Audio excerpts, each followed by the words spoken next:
let's talk about film, shall we?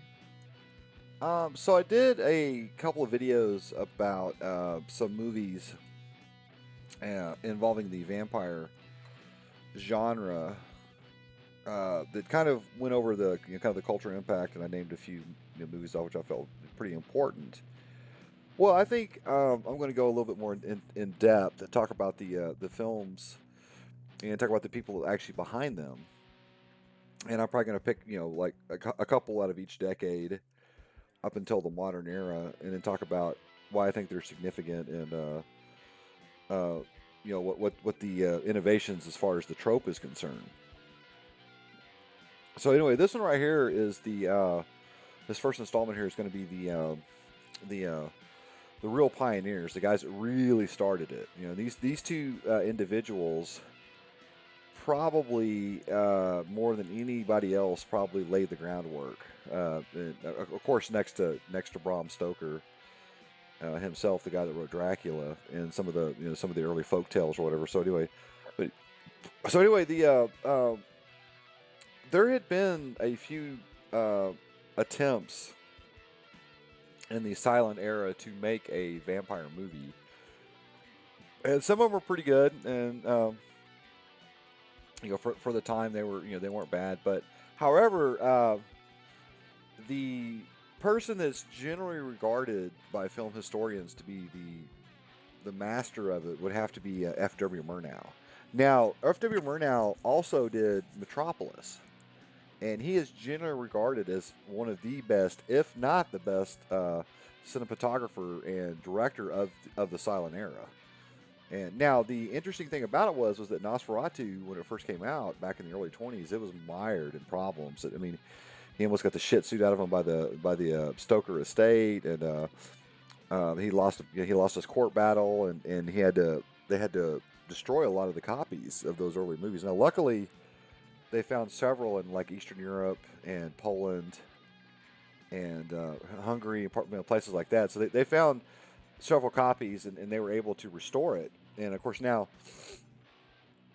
in recent years, they actually somebody had come along and kind of cut all the best bits and pieces out of all these different versions, all these different copies they found, and made one really, and they remastered it, and it looks really good. But anyway, luckily, this movie actually survived into the modern era. Sadly, a lot of those early horror films, the Werewolf of London and London After Midnight, and a bunch of them didn't survive. They got lost to time. So, but anyway, now let me talk a little bit about F.W. Murnau as a person. F.W. Murnau was actually a pilot during World War One, and he's a very brave man. I mean, he wrecked like several planes, got shot down a couple times. He never sustained any life threatening injuries, but he won several awards.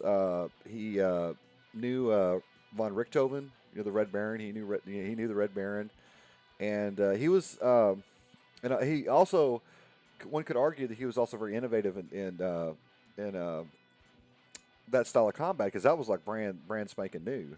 We're talking about aerial combat and stuff like that. So, anywho, he of course after the war he got into filmmaking, and he was friends with the world renowned German playwright and production production theater production guy, and he learned a lot of the craft of filmmaking, even though it was kind of in its infancy, from this friend of his who's really good into theaters and stuff like that. However, where F.W. Murnau will always be remembered is his lush cinematography. I mean, the guy, he was a natural at it. He really captured sunlight, he captured mood, he captured all these things, and he was using very primitive equipment. And if you watch Nosferatu, the original, it's still pretty breathtaking. I mean, it's still pretty amazing to watch. I mean, it's very uh, I mean, I can't even put it into words how great it is. I mean, and to think that it was all practical things. There was no special effects. There was no CGI, no trickery. This was actual like shadows and darkness and movements, and it was all the actor and the cameraman making this stuff. So, but anyway, the movie is a pretty close. Uh, representation of the theatrical versions of it. However, he was able to add a couple things that the theatrical version could not. As a matter for one thing, he added Nosferatu, aka Count Orlok, aka Dracula, onto a ship. Right, that was a big thing that a lot of the theatrical productions couldn't do. Most of them, uh, were like in a castle or something to that effect, or they'd have like one castle and they have like another castle. They just kind of change the set around a little bit and do the other castle, right? And so yeah, that was kind of the way they did it because theater companies, they can only work with one building, right? Whereas F.W. Murnau actually attempted to make a bigger story, and of course with film he could do that, not so much with theater, right? And now the big innovation he did was he actually now he did this to not get sued by the Stoker estate. So he intentionally went in a totally opposite direction and went more towards the Eastern European slash Germanic folklore of their version of the vampire, which is this hideous monster that roams the dark, right? And Count Orlok, or AKA Count Dracula, AKA Nosferatu, has a very ugly look to him that has been ripped off several times. And I always felt that this was he kind of even though he was trying to not get sued by the Stoker estate, who originally intended their count to be this handsome aristocrat, he kind of created his own vampire mythos in the process. And so anyway, after Nosferatu came out, it was the Stoker estate took him to court anyway, and of course and they ordered all the copies of the movie to be destroyed. Now, luckily, there was, as I mentioned before, there's quite a few of them that survived, and we were able to watch the movie now. And if you haven't had a chance to see it, it's pretty fascinating. It's pretty fantastic. It's definitely a highlight of the silent era. Now, he later on when he did actually, I can't, I have to look it up. I can't remember exactly, but he at some point he went to Hollywood, and I think he made Metropolis actually in Hollywood. Now, Metropolis is another one of those films. If you get a chance to see it, it's just breathtaking. I mean, for a silent movie, it's just amazing. But both Metropolis, but anyway, he is generally regarded as the first true innovator in the vampire mythos in cinema because of his because of his work on Nosferatu, and he was able to do a lot of things that the theater production was not, and he laid the groundwork and kind of added on to the story, and but sadly, it really wasn't recognized until years and years later when these prints begin to kind of pop up, and of course they begin to reshow them in movies and stuff like that, and then ultimately it ended up on television, and now it's generally regarded as one of the masterpieces of the silent era. So let's fast forward to Todd Browning. Now Todd Browning uh, came from the theater. He came from vaudeville, and a lot of those early Hollywood innovators came from the theater. Charlie Chaplin and King Vidor, a lot of those guys. And uh, now Todd got into filmmaking in 1915. And he started out with small, low budget movies and stuff like that. And he actually did quite a few in the silent era. And he, like F.W. Murnau, had a real eye for for cinematography. Now he wasn't quite as gifted as F.W. Murnau was as far as that goes was probably kind of like the Stanley Kubrick of his time. He was just I mean, and if you don't believe me, like I said, watch the original Nosferatu silent movie and then turn around and watch Metropolis. You'll know exactly what I'm talking about. I mean, his stuff was just so distinct and so awesome. But Todd Browning did do a couple of pretty good movies, and he was around some other legends. He was D.W. Griffith and a lot of those early pioneers in filmmaking. So he had a pretty good idea of how to uh, work the new medium. And so anyway, uh, in 1932, Universal Studios was had bought the rights to the theatrical production of Dracula, right? And that's the one that, like I said, mentioned before, that was the one that most people were familiar with because, back in those days when film was kind of in its infancy, uh, things like local theaters and stuff like that were still pretty common.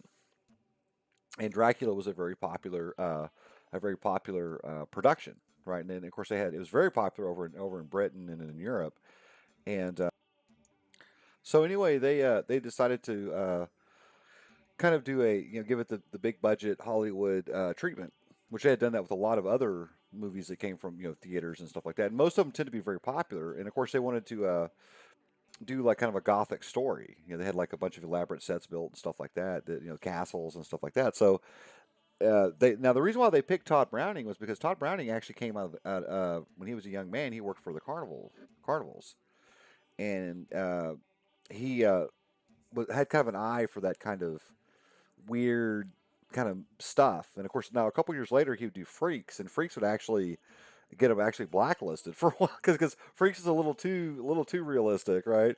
And I mean, the story behind that is he put this movie out, and of course, it scared the bejesus out of people because it's real. It wasn't special effects; it was real people with like disabilities and anomalies and stuff like that, and it really kind of freaked out, the audiences or whatever. And it really ruined Todd's career for several years. But anyway, now before Todd was commissioned to do Dracula, and it was actually 1931, not 1932, but I made a little mistake. But before he was commissioned to do Dracula, he made a silent movie with a young Hungarian actor who had a very distinct look about him, right? And of course, I'm talking about Bela Lugosi. And he had Bela Lugosi screen tests, and they put some makeup on him and put him in this old fashioned kind of aristocrat type suit, and of course, thus Dracula was born. And now Todd Browning, like I said, he wasn't quite as gifted as F.W. Murnau, but he was pretty innovative in the sense that he really created a sense of mood.